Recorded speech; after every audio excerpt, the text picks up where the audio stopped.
Victory Venkatesh ఆయన సోదరుని కుమారుడు. మ్యాచ్ స్టార్ రానా దగ్గుబాటి ప్రధాన పాత్రలో నటించిన వెబ్ సిరీస్ రానా నాయుడు. ఇది హిందీలో రూపొందినప్పటికీ పలు భారతీయ భాషల్లో డబ్బింగ్ చేశారు. తెలుగులో ఆ series talk of the town అయింది. వెంకటేష్ నుంచి ఆ తరహా సిరీస్ ఎవ్వరూ ఎక్స్పెక్ట్ చేయలేదు.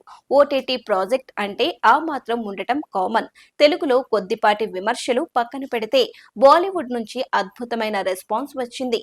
దాంతో రెండో సీజన్ తీశారు. ఇప్పుడు ఆ సీజన్ రిలీజ్ డేట్ కన్ఫర్మ్ చేశారు. నెట్ఫ్లిక్స్ ఓటీటీ కోసం రూపొందిన ఎక్స్క్లూజివ్ వెబ్ సిరీస్ రానా నాయుడు ఇప్పుడు రెండో సీజన్ ను మరింత భారీగా రూపొందించారు. తొలి సీజన్ లో వెంకటేష్, రానాలతో పాటు అర్జున్ రాంపాల్, సుర్వీన్ చావ్లా కీలక పాత్రలు పోషించగా ఈసారి కృతి కర్బంద కూడా యాడ్ అయ్యారు. అభిషేక్ బెనర్జీ, డీనో మోరియా తదితరులు మరోసారి ప్రధాన పాత్రలో కనిపించనున్నారు. జూన్ 13వ తేదీ నుంచి రానా నాయుడు 2 నెట్ఫ్లిక్స్ లో స్ట్రీమింగ్ అవుతుందని తెలిపారు. ఈసారి కూడా తెలుగు ఆడియన్స్ ఈ సిరీస్ కోసం ఆసక్తిగా ఎదురుచూస్తున్నారు. తొలి సీజన్లో వెంకటేష్ వర్సెస్ రానా మధ్య సీన్స్ ఆసక్తిని కలిగించాయి. మరి ఈసారి కథనాలు ఎలా ఉంటాయో చూడాలి.